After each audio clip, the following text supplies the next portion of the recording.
we have seen the third type of problem in complex function, and this type is where you are given the real part, that is u, of an analytic function, or the imaginary part v of an analytic function, and what you do is you find out the harmonic conjugate and the corresponding function f of z, the corresponding analytic function f of z. Okay, so if the real part u is given in the question, finding the harmonic conjugate means we have to find v.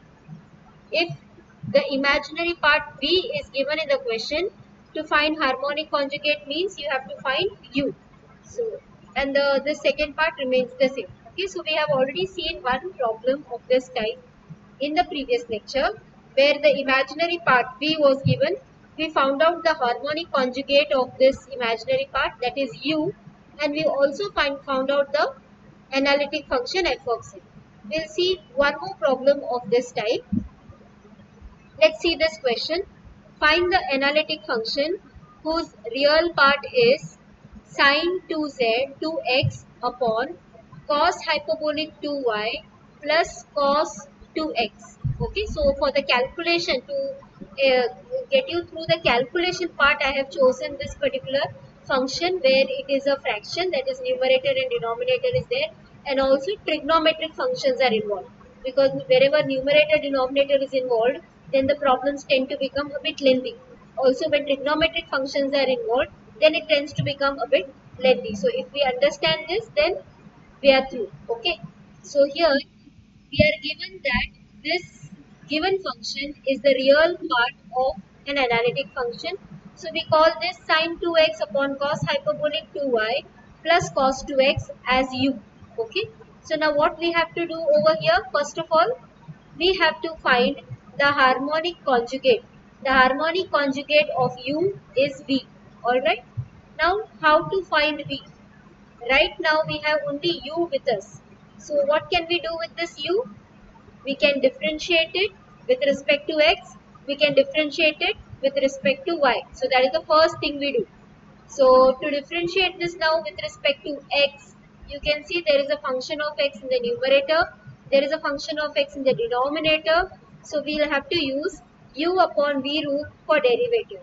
The u upon v rule for derivative says derivative with respect to x of u upon v is v into derivative of u with respect to x minus u into derivative of v with respect to x upon v square. Okay, so this is the quotient rule for derivatives. So let us use this rule to find the derivative of u with respect to x. So here u is the numerator, v is the denominator.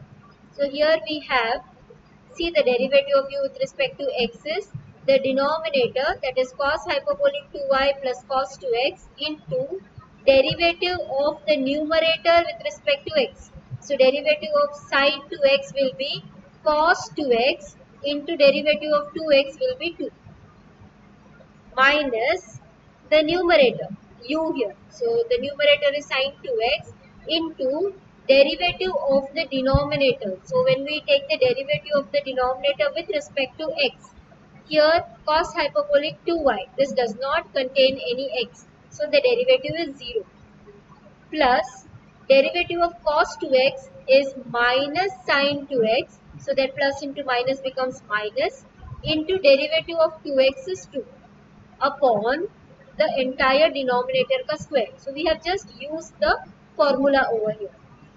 Now let us simplify this. So here first of all we'll open the bracket. So cos hyperbolic 2y into cos 2x into 2 gives us 2 cos hyperbolic 2y into cos 2x plus cos 2x into cos 2x into 2. That gives us plus 2 cos square 2x minus, here when we try to open the bracket, this is 0, sin 2x into 0 is 0. Now minus into minus is plus sin 2x into sin 2x into 2. That would be plus 2 sin square 2x upon the denominator square. Okay. Now in u upon v rule, usually as you remember, we do not touch the denominator. We do not simplify the denominator. The denominator remains as it is. Alright. Now let's simplify this further. Here this is ux equal to 2 cos hyperbolic 2y into cos 2x as it is. If you look at this term and this term, we can take a 2 common. So we get plus 2 into cos square 2x plus sin square 2x upon the denominator square, that is cos hyperbolic 2y plus cos 2x the whole square. Why did we take this 2 common here from these two terms? What is the benefit of taking the 2 common?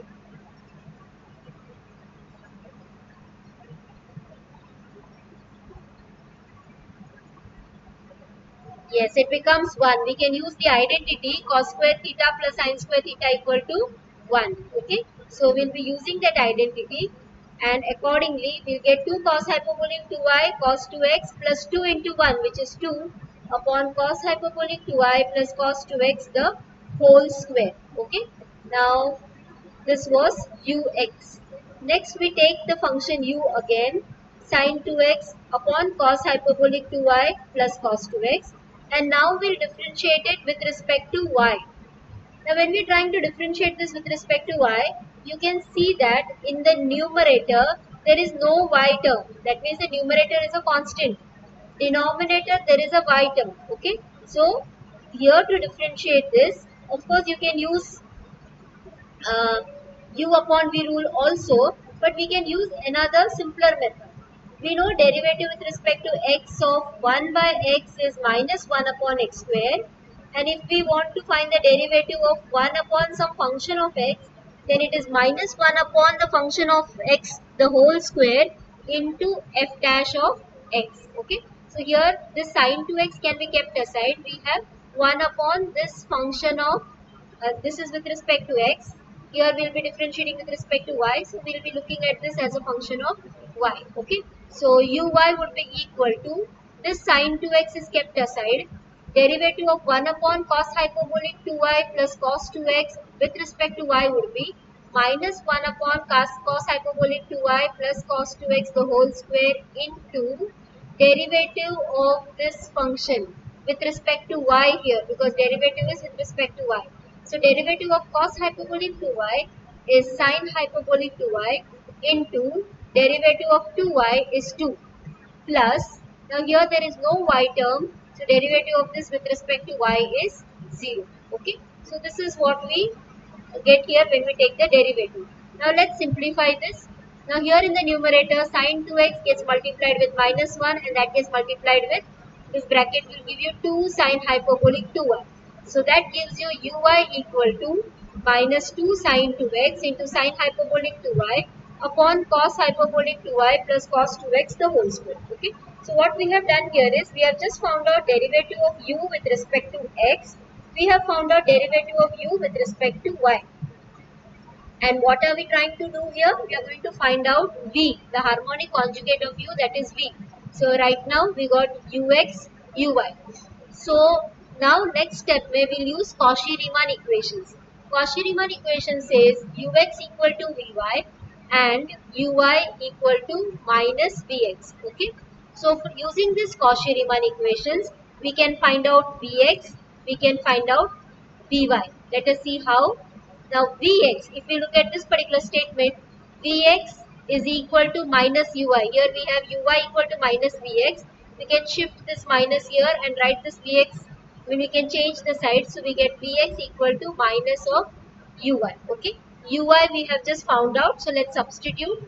This gives us Vx equal to minus of minus 2 into sin 2x sin hyperbolic 2y upon cos hyperbolic 2y plus cos 2x the whole square. On opening the bracket, this minus and minus will become plus. So we get Vx equal to 2 sin 2x into sin hyperbolic 2y upon cos hyperbolic 2y plus cos 2x the whole square. So we found out partial derivative of v with respect to x. Now to find vy, we'll use this particular Cauchy-Riemann equation.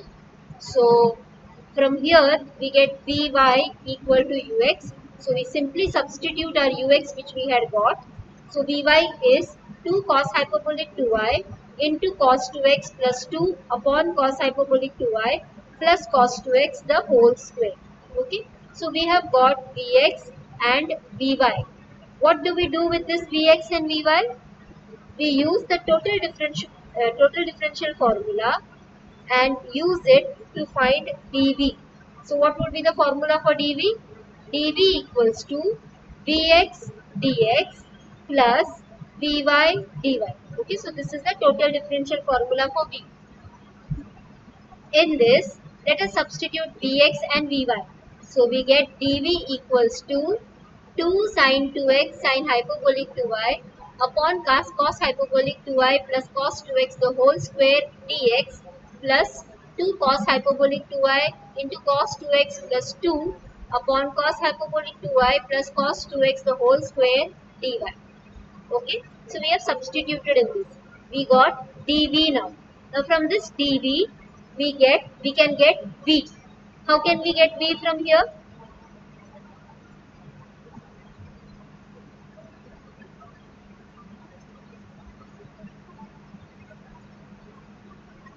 How can we get v from dv?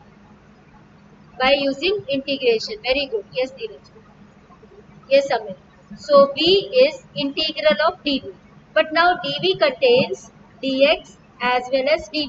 So will it be any the normal integration, or will it be the special integration?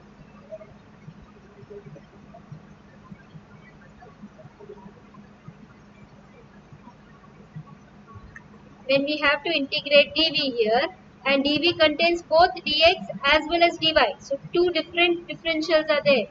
So will it be the regular integration or special integration? Special integration, correct. What does the special integration say? Special integration says the first one you integrate as it is. So this entire thing is over here, see. So integral 2 sine 2x sine hyperbolic 2y upon cos hyperbolic 2y plus cos 2x whole square. This we integrate with respect to x as it is. Now once integration with respect to x is over, when we move to the second term, we don't want any x. So from here we will write down only those terms which do not contain x. Here even if you divide separately, you see numerator denominator since both x is there is no term which do not contain x. So that is why we are integrating 0 with respect to y. Okay. So this is the special integration we are doing. Now let us simplify this further. Now here this is integration with respect to x. So 2 can be taken out common. Sine hyperbolic 2y can be taken out common. Okay. But I have just taken sine hyperbolic 2y here common. So what remains here is 2 sine 2x, and this cos hyperbolic 2y plus cos 2x the whole square in the denominator. I have written it in the numerator as cos hyperbolic 2y plus cos 2x the whole raised to minus 2. We will see now why we have done this. Okay, this is what we have. Now we have to perform this integration. So to perform this integration, we'll use our standard integration formula, and that is integral of f of x raised to n into f dash of x dx equal to f of x raised to n plus 1 upon n plus 1 plus c. So here if you compare this formula with this, our f of x would be cos hyperbolic 2y plus cos 2x raised to our n is minus 2. This has to be multiplied with f dash of x. So the derivative of this with respect to x would be, now here this does not contain any x, so the derivative is 0, plus derivative of cos 2x will be minus sin 2x into 2. Okay, so that is why we did not take this 2 outside, we left this 2 here itself. But still something is missing, isn't it? What is missing? The minus sign is missing. So here we multiply minus sign here. So we'll have to compensate it by multiplying one minus sign outside also. Very good. Yes, Ankit, you are right. So v is equal to sine hyperbolic 2y into minus 1 into integral of cos hyperbolic 2y plus cos 2x raised to minus 2 into minus sine 2x into 2 dx. Now this is perfectly in this particular form. So we can use this formula for the integration. So what would that be? Sine hyperbolic 2y into minus 1 as it is. Now the integral of this is f of x raised to n plus 1 upon n plus 1. So that would be cos hyperbolic 2y plus cos 2x raised to minus 2 plus 1 upon minus 2 plus 1. But minus 2 plus 1 is minus 1. So that's how we get this minus 1 here upon minus 1. Now that we have finished the integration, we add the constant of integration because this integration is without limits. Okay. Alright. Now this term raised to minus 1 means it is 1 upon this entire bracket. Next, this minus 1 and this minus 1 will get cancelled. So this can be simplified as v equal to sine hyperbolic 2y into 1 upon cos hyperbolic 2y plus cos 2x plus c. Okay, so this can be better written as sine hyperbolic 2y upon cos hyperbolic 2y plus cos 2x plus c. So this is our harmonic conjugate. We were given the function u. We have found out the function v, and that is our harmonic conjugate. Okay, so we have got the first part of the answer. Now, in fact, in this question, the harmonic conjugate was not asked at all. But then if we do not know v, then how do we find out the analytic function f of z? To know f of z, we need both u and v. Okay, so that is why we found out the harmonic conjugate v here first. Alright. So now let us proceed ahead to find the analytic function. So analytic function here f of z is u plus iv. U is already given in the question. V we have just found out. We substitute them. So we get f of z equal to u is sine 2x upon cos hyperbolic 2y plus cos 2x plus I into sine hyperbolic 2y upon cos hyperbolic 2y plus cos 2x plus c. So this is our analytic function f of z. Now, this function is in terms of x and y. What do we do to get it in terms of z?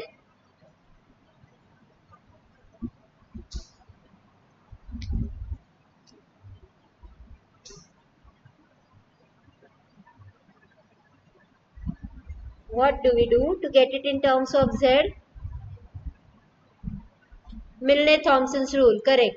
Now we use Milne-Thomson's rule, which says put x equal to z and y equal to 0. So when we do that, we get f of z equal to sine 2z upon cos hyperbolic 2 into 0 plus cos 2z plus I times sine hyperbolic 2 into 0 upon cos hyperbolic 2 into 0 plus cos 2z plus c. Let's simplify this. This gives us f of z equal to sine 2z upon, now this becomes cos hyperbolic 0 which is 1 plus cos 2z plus I times sine hyperbolic of 2 into 0 is sine hyperbolic 0 and we get sine hyperbolic 0 is 0. So this entire thing becomes 0 plus c. Okay. So this on simplifying gives us f of z equal to sine 2z upon 1 plus cos 2z plus IC. So this is our analytic function. Okay. Here if we want this answer, we can leave it here as it is. But I will show you a few further simplification. Okay. So uh, just to tell you what further simplification is possible. Now here sine 2z, we can simplify sine 2z by using the half angle formula, that is sine 2 theta equals to 2 sine theta into cos theta. Similarly, we can also simplify the denominator. It is of the form 1 plus cos 2 theta and the formula for that is 2 cos square theta. So let's substitute. So we get f of z equal to 2 sin z cos z upon 2 cos square z plus IC. Now here you can see that 2 gets cancelled, one of the cos gets cancelled. So we are left with f of z equal to sin z upon cos z plus I into c. Sin z upon cos z is tan z. So we get a function f of z equal to tan z plus IC. This is the most simplified form of the function. And this is the answer. Check if you have understood this.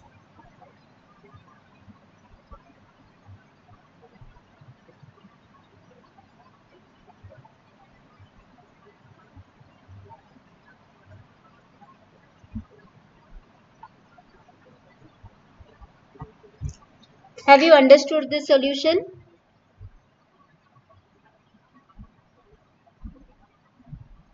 Any doubt over here?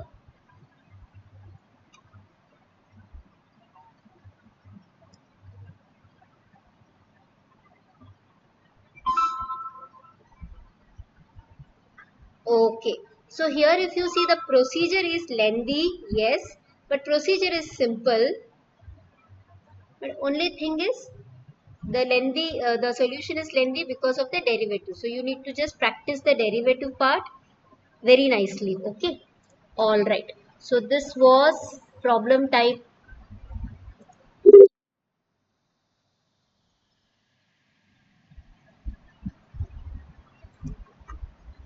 Next, we will move on to the next type of problem, which is very similar to this. So that is why I'm taking this type of problem now. And for this next type of problem, we'll be introducing to a new concept.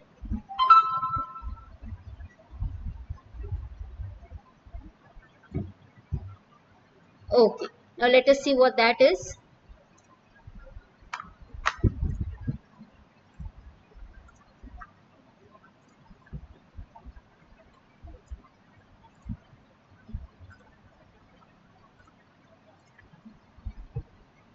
Okay. So the next concept we are going to get introduced to is what is called as orthogonal trajectory. Okay, the word is orthogonal trajectory. Let us understand what this orthogonal trajectory means. So for that we begin with the what we with the meaning of family of curves. We already know what is the meaning of a curve, right?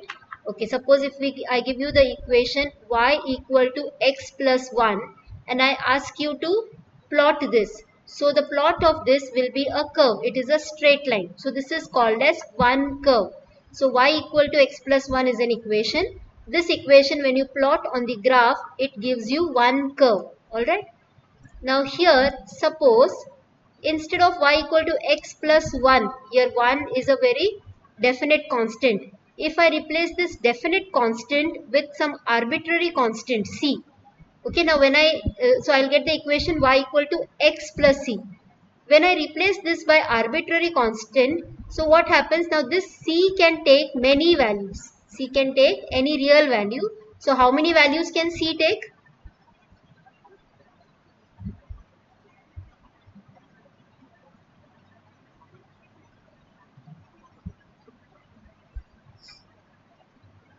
In y equal to x plus c, c is an arbitrary constant. How many values can c take? Infinite, correct Amit? It can take infinite number of values, correct? Now just understand, for each of these values of c, there is going to be one curve like this. Okay, when c equal to 0, there is going to be one straight line like this. For c equal to 1, we are going to have a straight line like this.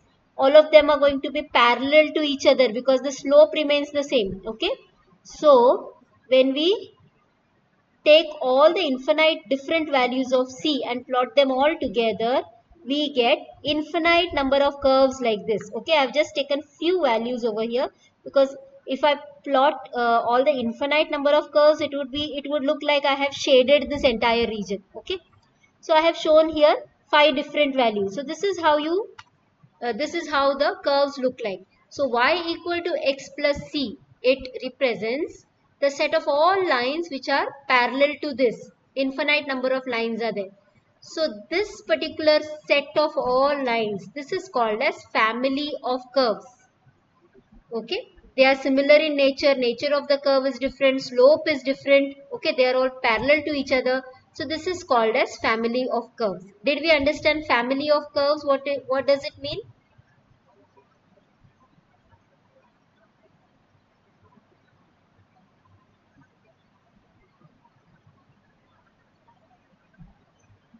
Okay, so this is family of curves. Okay, family of curve is obtained by just adding an arbitrary constant. When you add the arbitrary constant, the plot gives you a family of curves.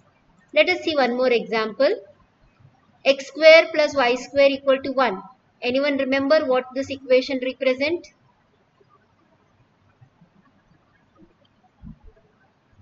Circle, correct. Okay, so this is a circle with center, origin and radius 1. So instead of x square plus y square equal to 1, now this is one particular curve. If I have to make consider the family of curves. If I want to see the family whose, I mean, to which this particular curve belongs to, this particular circle belongs to, what would be the equation of that family of curves? In this case, family of circles.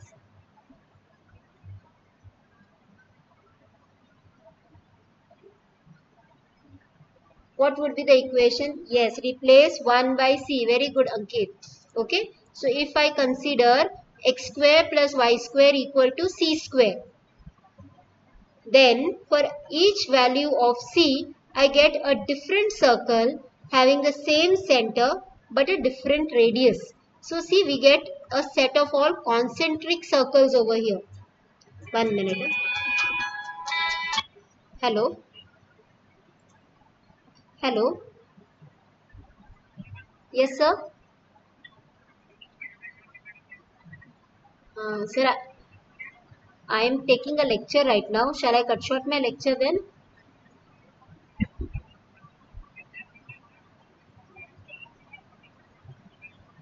In the conference room, okay, you want in the conference room, sir?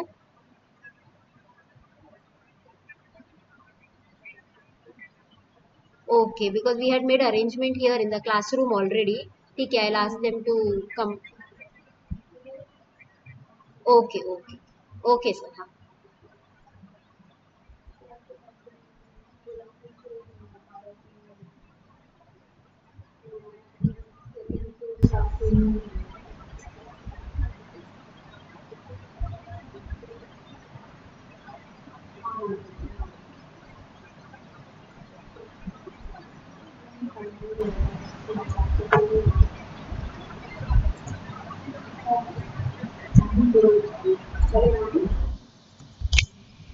Yeah, sorry, I will just finish this part. So here we are having a family of concentric circles. So this is called as family of curves. In this case, family of circles. In the previous example, it was family of straight lines. Okay. All right. So this is the meaning of family of curves.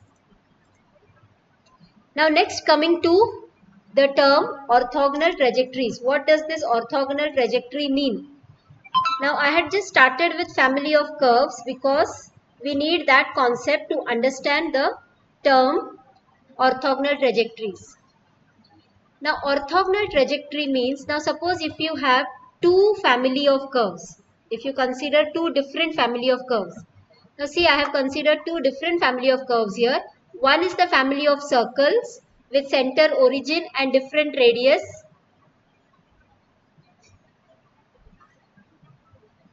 and the other is the family of straight lines passing through the origin. Okay, so we have got two families over here. Now when you consider two different family of curves and we plot it on the same graph, then we can see that they intersect each other, correct? There are points of intersection. Do we see the points of intersection here?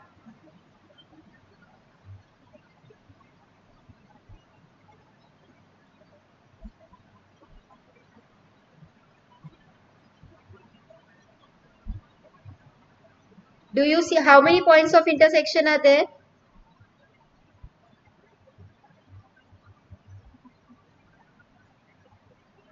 How many points of intersection are there?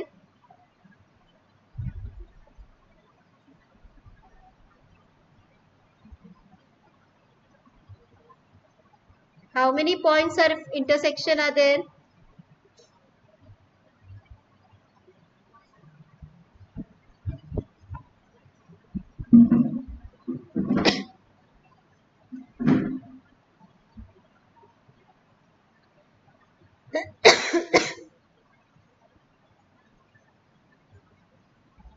One point of intersection is there. Okay, and which is that point of intersection?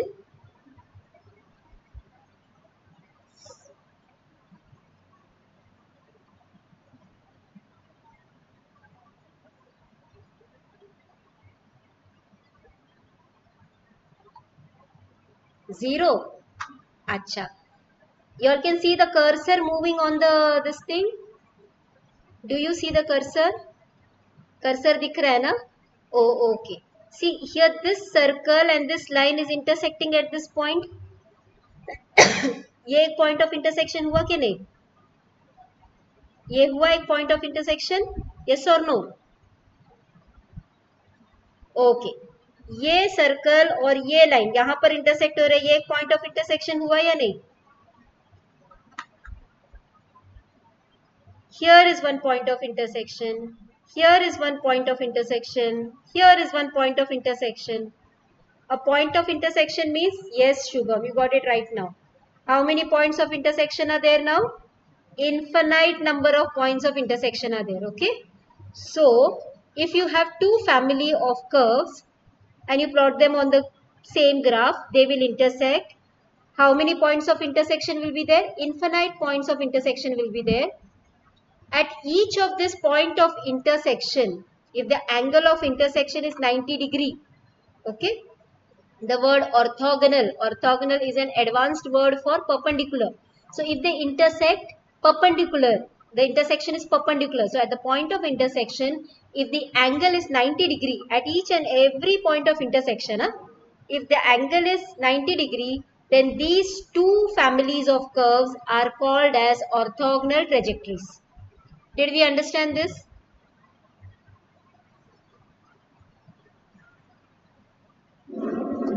Two family of curves, okay? So means family 1, it will have infinite number of curves. Family 2, it will have infinite number of curves, okay? So these two family of curves, we will plot on the same, these two family of curves, we will plot on the same graph, then they will intersect at infinite number of points. And each of these point of intersection, if the angle of intersection is 90 degree, then it is perpendicular, okay? Perpendicular, that is orthogonal. So at each and every point of intersection, if the angle of intersection is 90 degree, then those two families are called as orthogonal trajectories, okay? Let's take another example. See, here we have one family of curve, that is one family of ellipses. Here straight line and circle. Here one family of ellipse and the other family is the family of hyperbolas. So how many points do they intersect? They intersect in infinite number of points. If at each and every point of intersection, if the angle of intersection is 90 degree, then these two families are called as orthogonal trajectories. Did we understand this?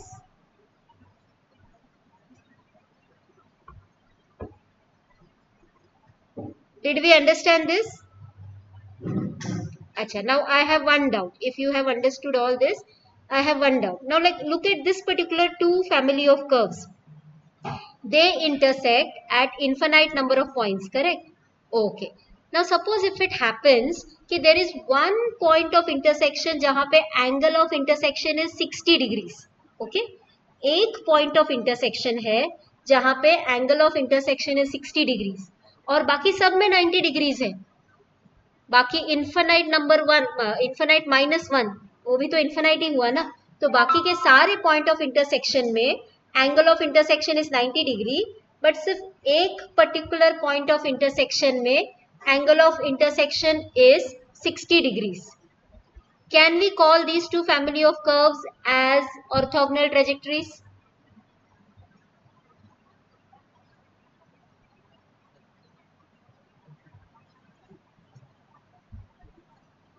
No, correct. Okay, because of that one angle of intersection which is not perpendicular, which is not orthogonal, we cannot call this as orthogonal trajectories. Okay, so did we understand the concept of orthogonal trajectories?